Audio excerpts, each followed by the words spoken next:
La construcción de la maternidad. No decidí convertirme en madre para ser feliz. De haber considerado siquiera esta posibilidad, no solo habría sido una decisión absolutamente egoísta, sino también inútil, pues los ramalazos de la maternidad son acaso los más ingratos y malagradecidos. Quise ser madre porque quería y podía hacerlo. Más allá de esto, no encuentro razones. No recuerdo haber pronunciado nunca en mi vida palabras más extrañas que estoy embarazada. Se lo dije a Fernando, mi esposo, la mañana de un domingo, mientras salía del baño con el pulso acelerado y las manos temblorosas, luego de haber hecho una prueba casera de embarazo. Los dos nos quedamos suspendidos, como en la espera de que el otro hablara. Él se acercó, miró la prueba con el mismo nerviosismo y luego no pudimos hacer otra cosa más que reírnos. Nuestra búsqueda por un bebé fue de un mes, tan solo un mes. Por lo que cuando vimos el positivo en la prueba parecía irreal y extraordinario. Estoy embarazada, lo repetí en mi cabeza. Par de suertudos. Él corrió tan acelerado como yo a tomar una foto de la evidencia. Teníamos que decírselo a mis padres y a los suyos, antes de que lo supiera todo el mundo. Y mientras él sonreía y decía muchas cosas que ahora no recuerdo, yo solo podía pensar en que a partir de ese momento ya era otra. Fue como si de pronto me diera cuenta de que antes de esa mañana había otra yo.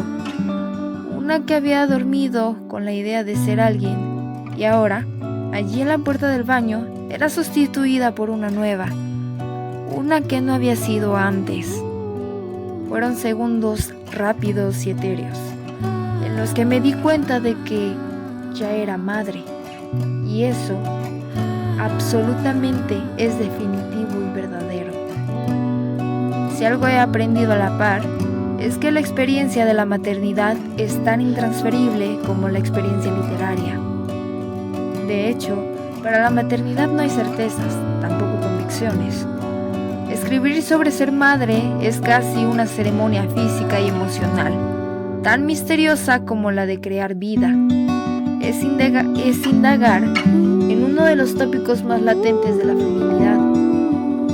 Desde tiempos remotos, el acto de la concepción es considerado como un privilegio, pero al mismo tiempo un sacrificio, una responsabilidad, así como un placer y, de manera casi latente, también un castigo. En México, la figura de la madre está estrechamente ligada a la mujer abnegada, sufrida, sobreprotectora y por encima de todo siempre sacrificada. Me acostumbré a eso. Sabía muy bien que con mi abuela debía comportarme un poco mejor, mientras que con mi madre era más bien permisiva y consentidora. Quizá porque el poco tiempo que pasábamos juntas ella quería aprovecharlo. Lo cierto es que gocé de esta ventaja durante toda mi crianza. Sé que tuve mucha suerte. Fui creada por dos mujeres que me aman incondicionalmente. Sin embargo, a mi madre siempre le ha pesado un poco que no pudo dedicarse enteramente a mi hermana y a mí. A la fecha, algunas veces nos pide disculpas por no haber estado allí, por haberse perdido algunas cosas escolares, algunas ceremonias y algunas excursiones. Pero lo cierto es que siempre lo estuvo. Gracias a su amorosa decisión de no llevarnos a la guardería, tuvimos la oportunidad de gozar los abrazos, los consejos y las mejores comidas de nuestra abuela. Y quien haya vivido eso sabrá de lo que hablo. Jamás me he atrevido a juzgar a mi madre, pues entre ella y yo hay una vida de distancia, así como una brecha de circunstancias muy amplia. Decía Virginia Woolf: aquí está, mi madre, en el centro de la vasta catedral que era la infancia. Estaba ahí desde el principio. Y por supuesto, era el centro de todo. El centro. Tal vez esta sea la palabra que mejor expresa la sensación difusa que tenía de vivir totalmente inmersa en su atmósfera, de no separarme nunca lo suficiente como para verla como una persona. Mi madre quiso hacer una profesión antes que quedarse en casa a criarme. He allí el pecado, el abandono, por el que tanto se le juzgó en una época donde lo esencial era el valor de la familia y la unidad de esta.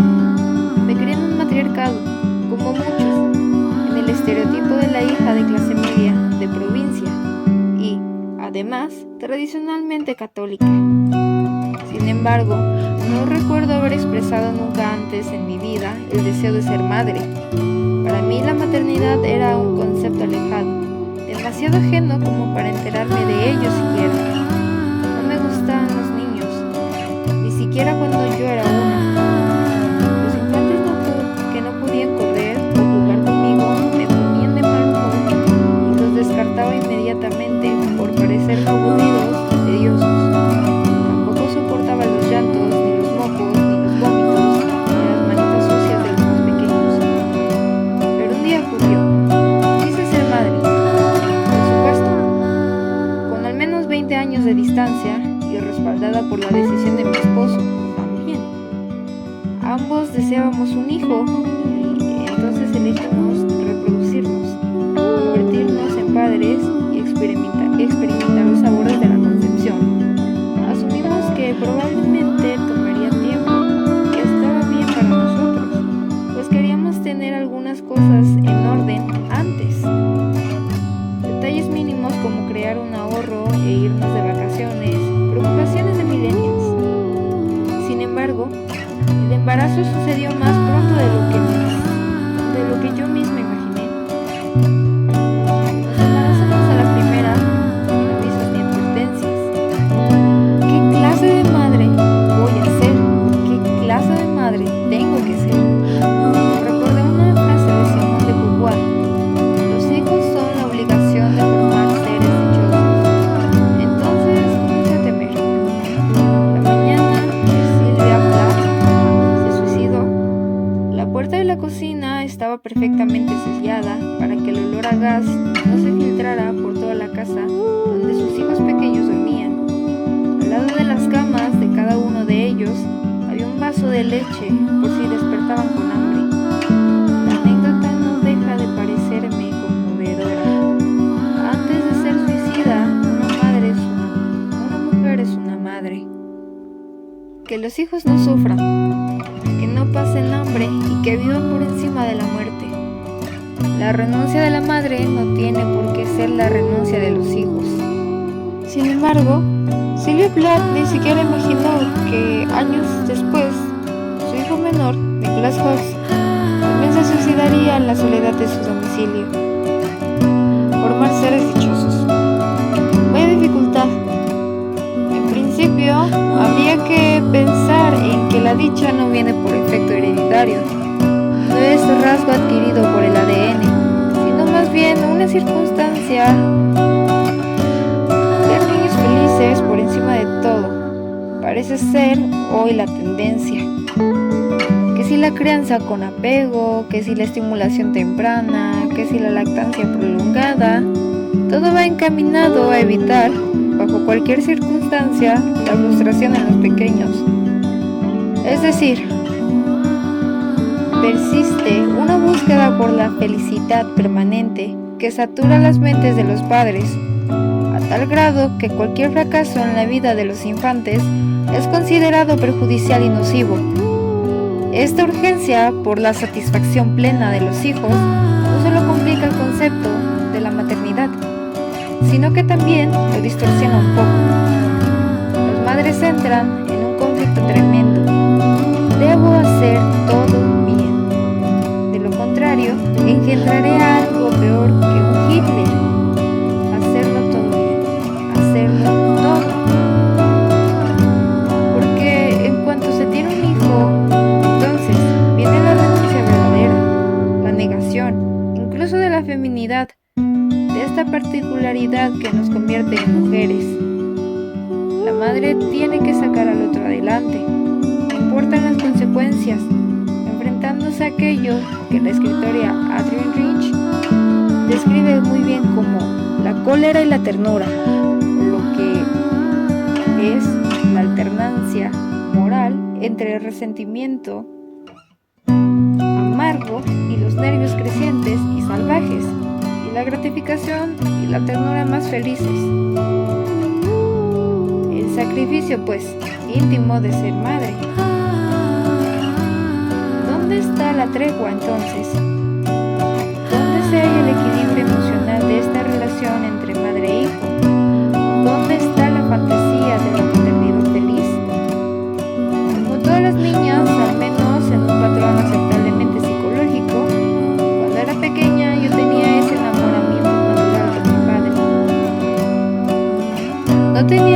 4 años, cuando de pronto le conferí poderes extraordinarios a la figura masculina y anulé la presencia de mi madre.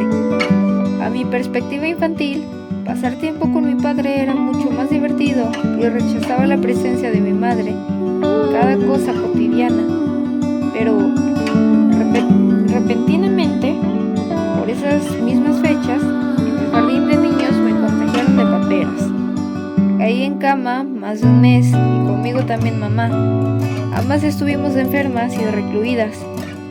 Como mi padre corría riesgo de contagiarse, tuvo que tomar un poco de distancia. Vivíamos en la misma casa, pero mi madre y yo pasábamos más tiempo en la recámara. Dormíamos juntas, comíamos juntas, veíamos televisión juntas y usábamos un solo baño para las dos. Yo recuerdo esos días como un sueño, pero tengo presente los detalles. Como mi madre tuvo que pedir incapacidad en la oficina, prácticamente se la llevó a la casa. En el comedor instaló una pesada máquina de escribir eléctrica, donde todos los días, cuando yo tomaba la siesta, se sentaba a trabajar. A esa edad, yo no era muy consciente de lo que sucedía. Era incapaz de entender que ambas sufríamos los dolores y achaques de la enfermedad de la misma manera. Incluso mi madre un poco más que yo, pues he sabido que los paperas son peores en los adultos que en los niños. La reclusión en la casa nos sirvió para fortalecer un vínculo que no comprendí muy bien en ese entonces, sino hasta ahora. Mi madre, aún enferma, no dejó de trabajar ni tampoco dejó de atenderme, a mí, a la niña ingrata que la alejó durante un tiempo y a quien debía darle papilla de plátano, verduras machacadas y medicamentos en tiempo y forma. Además, cuando me encontraba de malas por la fiebre, probablemente mi madre pasaba por lo mismo, pero nunca se quejó, al menos no conmigo, no enfrente de mí, aunque tenía todo el derecho. En la periferia de la enfermedad estaba mi abuela, quien nos auxilió en los momentos más complicados. Fue la primera vez que tuve más o menos conciencia de lo que hacía mi madre en el trabajo. Durante los días de la enfermedad, la observaba teclear imparablemente en la máquina, pasando una hoja tras otra, a veces borrando con una goma azul la tinta de las páginas. El sonido de las teclas y el carro con el rodillo de la máquina, cuando se acababa un renglón, poco a poco comenzaron a hacerse familiares para mí. Entonces me interesé por lo que ella hacía. Algunas veces me sentaba en su regazo y le pedía que me dejara apretar una tecla, aunque solo fuese una. Ella siempre accedía e incluso me permitía escribir algunas cosas en las páginas blancas, las que no estaban membretadas, y así entre los renglones saltados y manchones de tinta comencé a escribir mi propio nombre.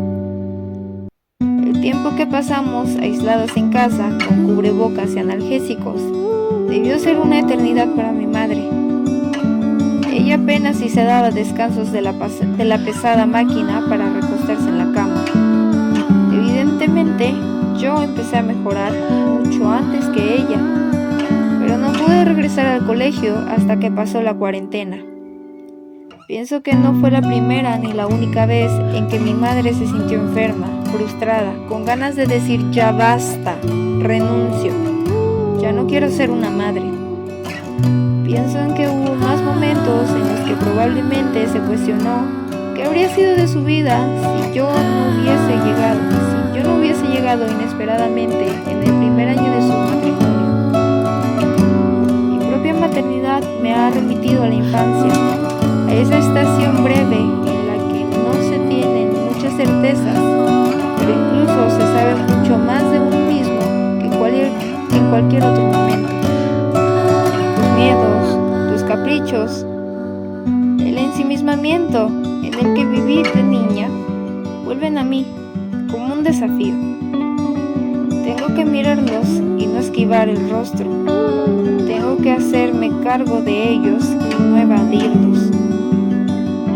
Mi madre y mi infancia, ambas las imágenes que perpetúan en mi memoria. Ahora puedo ver a mi madre como una mujer.